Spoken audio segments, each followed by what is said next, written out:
Good morning, students. Welcome in Bhadur's Career Classes. This is Shiva Yadav, Maths faculty in Bhadur's Career Classes.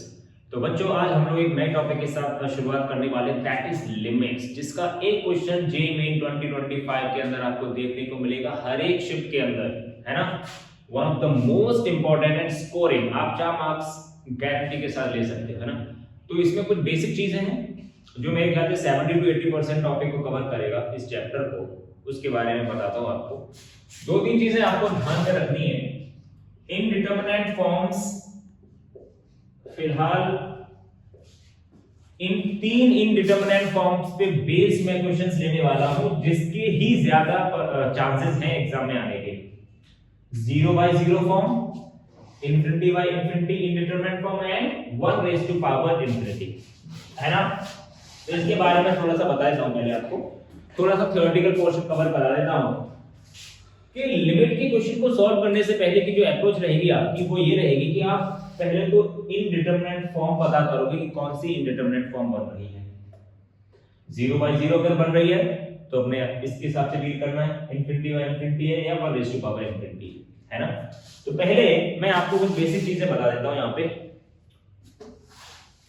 In 2 forms को deal करने का कुछ आपको तरीका बताता हूं, 0/0 या फिर इंफिनिटी बाय इंफिनिटी।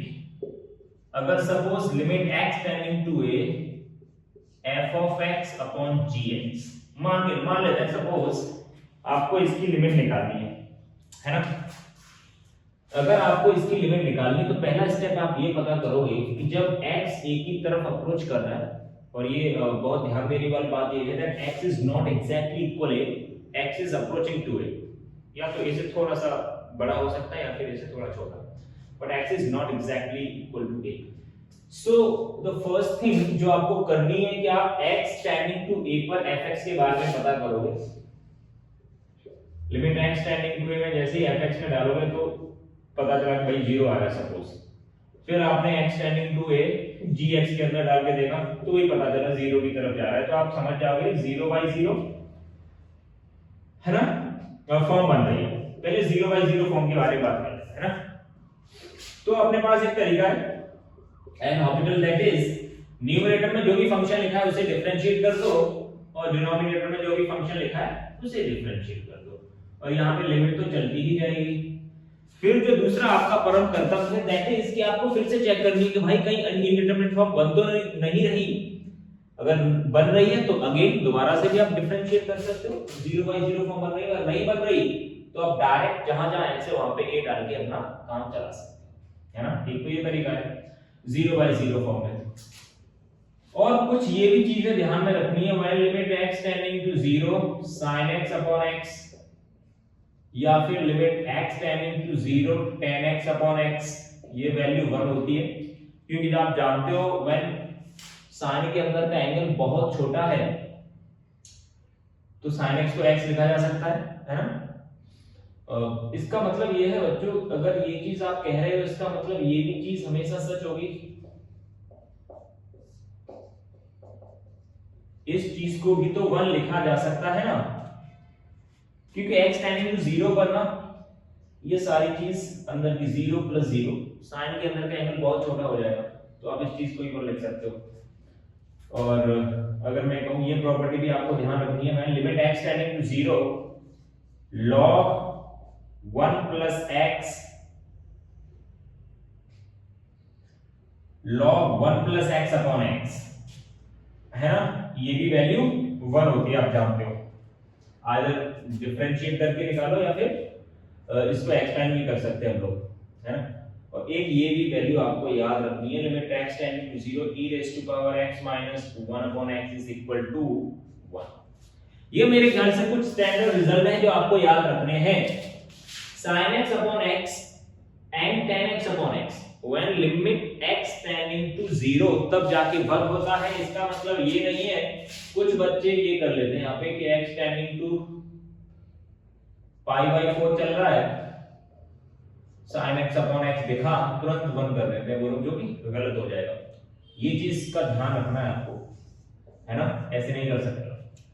कंडीशन ये है इसके अंदर का जो एंगल है ना that should be very very less है, मतलब बहुत ज्यादा छोटा होना चाहिए, लेस देन 0, या फिर ऐसे समझ सकते 0 से थोड़ा सा बड़ा या फिर 0 से थोड़ा सा छोटा। हाँ, ये चीज ऐसे होल्ड हो जाती है अगर मैं ऐसे कहता आपसे if limit x tending to pi by 4 sin x minus pi by 4 upon x minus pi, तो आप 1 बोल सकते थे, क्योंकि अगर x पाई बाय 4 की तरफ अप्रोच कर रहा है तो इसके अंदर का एंगल कुछ ज्यादा छोटा नहीं हो जाएगा, और वही एंगल डिनोमिनेटर में होगा तो ओवरऑल वैल्यू 1 आ जाएगी। तो ये कुछ स्टैंडर्ड रिजल्ट्स आपको याद रखने हैं। ये तो रहा 0/0 या फिर इंफिनिटी बाय इंफिनिटी के लिए भी आप अप्लाई कर सकते हो डिफरेंशिएशन वाला मेथड, जो कि बहुत आसान लगता है बच्चों को, बट कभी-कभी काफी ज्यादा लेंथी हो जाता है, तो हम इसे अवॉइड भी कर सकते हैं डिफरेंशिएशन वाले मेथड को, है ना। फिर हमारे पास कुछ और भी मेथड्स होंगे, है ना, उनको भी अपन डील कर सकते हैं। अब यहाँ पे ध्यान देने वाली बात यह है 1 रेज़ टू पावर इंफिनिटी की जो इनडिटरमिनेट फॉर्म है उसको मैं बाद में समझाऊंगा। फिलहाल अपने को इन दो इनडिटरमिनेट फॉर्म्स का एप्लीकेशन करना है बहुत अच्छे से। जैसे कि एक क्वेश्चन लेते हैं यहाँ पे हम लोग,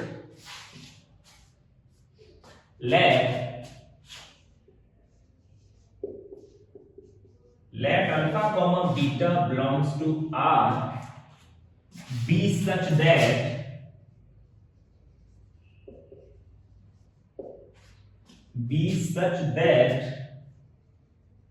limit x tending to 0 x square sin beta x upon alpha x minus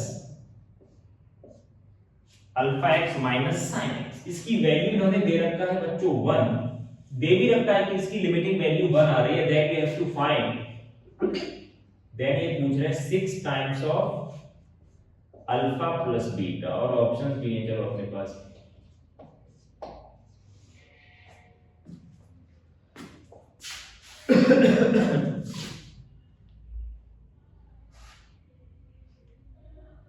ठीक है, चलो बच्चों इसके बारे में एक बार देखते हैं। एक फंक्शन है यहाँ पे जिसकी लिमिटिंग वैल्यू दे रखी है कि एग्जिस्ट कर रही है और 1 के इक्वल है। कब 1 आ रही है? जब limit x tending to 0, x 0 की तरफ अप्रोच कर रहा है, मतलब साइन के अंदर का एंगल बहुत छोटा है। आप ये चीज समझ रहे हो यहाँ पे, है ना। तो एक काम करते हैं, हाँ पहले तो आप ये चेक करोगे कि x टेंडिंग टू 0 पे कोई इंडिटरमिनेट फॉर्म बन रही है क्या। आपने डाला ऊपर 0, नीचे भी 0, मतलब 0/0 तो फॉर्म है ही सही। मतलब आप फ्री हो इसे डिफरेंशिएट करने के लिए, लेकिन डिफरेंशिएट करने से पहले मैं चाहता हूं थोड़ा सा सिंपलीफाई कर लिया जाए इसको, है ना। तब डिफरेंशिएट करेंगे तो ज्यादा बेटर रहेगा। x² sin बीटा x, एक काम करते हैं बच्चों, मैंने ना x से डिवाइड कर दिया इसको और x से ही मल्टीप्लाई कर दिया, क्योंकि वो मैं अप्लाई करना चाहता हूं जो मैंने आपको अभी बताया है, that limit x tending to 0 sin x upon x 1 होता है। तो चलो इसको तो 1 लिख दिया जाएगा, और यहां पे तो चलो x से x कटता हुआ दिख रहा है। और एक चीज और, ये जो sin बीटा x है ना, इसके भी अंदर का एंगल देखो बहुत छोटा है। जब x 0 की तरफ अप्रोच कर रहा है, मतलब 0.0001 करोड़ 0 देन 1, मतलब बहुत छोटा एंगल। तो आप ये भी समझ रहे हो ना, ये भी 0 की तरफ जा ही रहा होगा ना। तो अपन sin x अपॉन x बनाना चाहते हैं, यहाँ बीटा x है तो मैंने क्या करा, बीटा से मल्टीप्लाई, बीटा से डिवाइड। तो हम लोग इस चीज को भी 1 लिख सकते हैं sin x अपॉन x। इसके बाद देखते हैं होने वाला क्या है। इसके बाद अगर आपने देखा, एक तो अपने को डिनोमिनेटर समझ में आ रहा है, दिस इज अल्फा, क्योंकि x से x तो खत्म ही हो गया था, और sin x अपॉन x चलो 1 होता है when limit x tending to 0 ना, तब जाके 1 होता है। और ये बचा, ये भी 1 हो गया, मतलब ऊपर बचा x² into beta, x² into beta, जो बीटा से मैंने ऊपर नीचे मल्टीप्लाई किया था।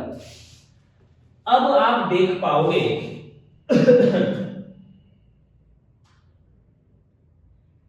अब आप देख पा रहे हो कि ऊपर तो 0 बन रहा है ना, ऊपर तो 0 बन ही रहा है ना। एक मिनट, फिर गलती करी है इसमें, ऐसा करते नहीं, ऐसे नहीं, इसमें थोड़ा सा सिंपलीफाई, अगर x नीचे से हमने एलिमिनेट ही कर दिया ना, एलिमिनेट नहीं करना था एक्चुअली अगर देखा जाए तो। एक काम कर लेते हैं, ऐसा करते हैं, अभी मैं इसको 1 नहीं लिख रहा हूं, ठीक है, इसको 1 नहीं लिख रहा अभी। यहाँ पे x चल रहा था, x ही चलने देते हैं, चलो यहाँ पे x चल रहा था, है ना, तो मैं क्या करता हूँ, यहाँ पे sin बीटा x ही लिख देता हूँ। अभी ऐसे समझो आप, x square sin beta x upon alpha minus 1x, ठीक है, क्लियर। आप इस वाले x से इस x को काट सकते हो, तो आपका जो सिंपलीफाई होने के बाद बचा x sin beta x upon alpha minus 1। और आप जैसे कि देख पा रहे हैं ऊपर तो 0 बन रहा है, 0 इंटू समथिंग, अब नीचे भी 0 बनना चाहिए, उसके लिए अल्फा को 1 होना पड़ेगा। आप समझ पा रहे हैं अल्फा की वैल्यू चलो आपको 1 मिल गई यहां से, क्योंकि भाई ऊपर 0 क्रिएट हो चुका है। और अगर मान लीजिए चलो इसकी लिमिट आपको एग्जिस्ट करवा के लानी है 1, इसका मतलब आप 0 तो ला नहीं सकते, इसका मतलब अल्फा को 1 ही होना पड़ेगा, मतलब कोई इंडिटरमिनेट फॉर्म बन रही होगी 0/0 की। चलो यहां से एक इंफॉर्मेशन तो मिलती है अपने पास कि बच्चों अल्फा की वैल्यू 1 आ चुकी है, ठीक है, अल्फा की वैल्यू 1 आ चुकी है, तो आप क्या कर सकते हो, यहाँ पे स्टार्टिंग से देखते हैं इसको, स्टार्टिंग से देख लेते हैं एक बार। Limit x tending to 0, x square sin beta x upon, जो यहाँ पे ऐसे लिखा था ना शायद अल्फा माइनस sin x, तो वो हो गया आपका alpha x minus sin x लिखा था, तो वो हो गया x माइनस sin x, क्योंकि अल्फा की वैल्यू 1 आ चुकी है, ठीक है, इतना हो गया। अब अगेन इसकी वैल्यू, लिमिटिंग वैल्यू आ रही है 1, और आप देख पा रहे हो 0/0 फॉर्म बन रही है, तो आप इसे क्या करते हो, डिफरेंशिएट कर सकते हो। ऊपर लग जाएगा product rule, first function and second function. First function as it is, sine का डेरिवेटिव होता है cos beta x into beta x का अगेन करोगे दोबारा, plus sin beta x, second function as it is x square का derivative 2x, नीचे आप लिखोगे 1 माइनस cos, ये वैल्यू लानी है आपको 1। फिर आप x टेंडिंग टू 0 डाल के देखोगे तो ऊपर भी 0 बन रहा है, नीचे भी 0 बन रहा है ना, तो अभी भी काम खत्म नहीं हुआ, अभी भी काम खत्म नहीं हुआ। तो एक बार और डिफरेंशिएट कर सकते हैं, या फिर आप जानते हो 1 माइनस cos x को क्या लिखा जा सकता है, 2 sin स्क्वायर x/2।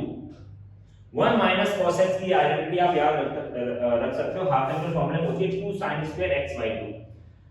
और आप जानते हो जब x टेंडिंग टू 0, जब x बहुत छोटा होता है तो sin x को क्या लिखा जा सकता है बच्चों, sin x को x लिख देते हैं हम लोग, है ना। तो एक काम करते हैं, अब देखो यहां पे अगली लाइन से अगर मैं कहूं